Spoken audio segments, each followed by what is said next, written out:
Hello, and today we're going to learn how to reduce rational expressions.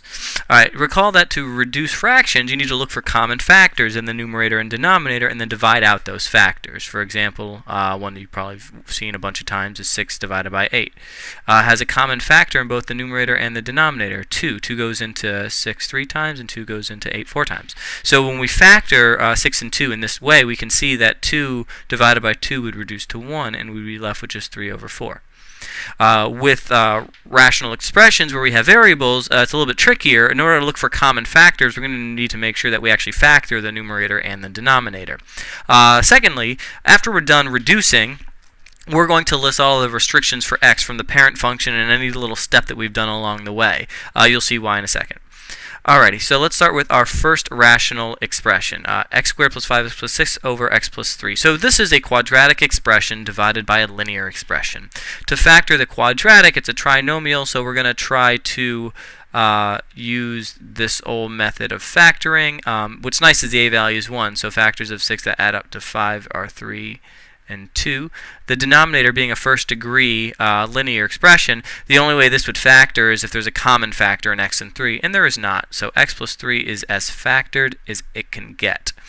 Alrighty, so let's see. Is there any common factor in the numerator and the denominator? And the answer is yes. They both have x plus 3 as a factor. So we're going to divide out that x plus 3 from both of them, and we're going to get x plus 2 over 1, which is just x plus 2. Okay, so this looks pretty reduced to us. These little marks here just mean this, expression is carried down here. Now, the problem with this is that this expression is not equal to this. Equal means that every single possible value that you can plug into this expression, you would also be able to input into this expression, and the left side would be equal to the right side. But we notice that we have a little restriction on this expression right here. We can't substitute in negative 3 as a value for x, otherwise my denominator would become 0 and this would be undefined. If we substituted in negative 3 over here, we would get a value, we'd get negative 1. So this has no domain restriction on it, this does. We need to make sure that we include that restriction. If x does not equal negative 3. Now the left side would be equal to the right side. For every value of x you can possibly plug or substitute into this expression, you would get the exact same thing if you substituted it into this expression, as long as that value is not negative 3. Okay? Otherwise, that would not be an equal sign. Alright, let's look at something that's a little bit more complex. Alright, so we have a quartic on the top and a cubic on the bottom. First things first, in factoring, if it's got a common factor, we should pull that out. And it looks like it does. It looks like everything in the numerator is divisible by x squared, and everything in the denominator is divisible by x. So what happens if we factor out an x squared? We get 2x squared minus 5x minus 12 in the numerator. And then in the denominator, we would get x squared minus 16. Okay, so let's further factor this because it looks like we're not quite done yet. Carry down that expression. We can factor, it looks like this inside part a little bit more because it's a quadratic trinomial. So we're going to set up our parentheses to see what the factors are. 2x squared we can only get from 2x and x. And we need factors of negative 12 that when I place them here, my middle term would be negative 5. To save the time, I'm going to give those to you. That's positive 3 and negative 4. You would need to be able to do this, to factor this, hopefully quickly on your own. Alright, the denominator, we have that x there, and x squared minus 16 is a difference of squares, so we're going to end up with x plus 4 times x minus 4. Okie dokie.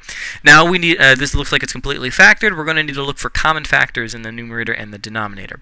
Well, let's see. The numerator has 4 factors, x times 2x plus 3 times x minus 4. The denominator has 3 factors, x times x plus 4 times x minus 4. 2 of those are the same. Within this x squared, we have 2 factors, x and then we have an x down here. So these factors are going to reduce. I'm going to divide this by x, which gives me just x. And then in my denominator, if I divide this by x, I just get 1. So I divided out a common factor from both of these. There's no common factor of 2x plus 3, so it stays. There's no common factor of x plus 4, so it stays. And x minus 4 over x minus 4 would be 1, so that reduces as well. Alright, so we have our reduced expression, making sure, again, that this is carried down the entire way. Alright, now we got to make sure we include those domain restrictions from the original expression. So the original expression, if we notice, this guy right here fully factored out looks like this. We have 3 values of x we would not be able to input into this expression if we wanted to evaluate it. If x is 0, if x is -4, or if x is +4, then this expression is undefined. So we need to make sure that we list that this is only true if x is not equal to 0 or positive and -4. Again, notice that if I were to substitute in a value of 0 here, I'd get an undefined expression because the denominator would be 0. If I substituted in 0 here, I would end up getting 0 over 4, which is 0. Undefined is not equal to 0, so we need to make sure we include this little restriction on x if we want to say that they are truly equal to each other. Alright, one other little thing before I leave you is that this expression, x divided by x minus 3. In order to reduce this, we would need to factor the numerator and the denominator. So let's take a look at that. The numerator, x factored, is just x. We can't factor it any further. The denominator factor, is there a common factor between these two? The answer is no. I can't factor out a common factor. It's a linear expression, so x minus 3 is as factored as you can get.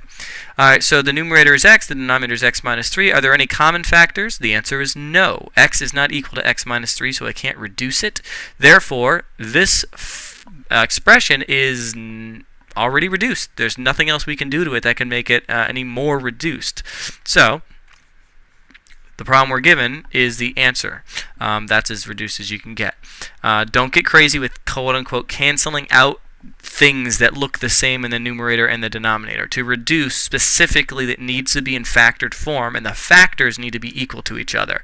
Here the factors are x in the numerator and x minus 3 in the denominator. Those factors are not equal to each other, therefore we cannot reduce anything. Okay?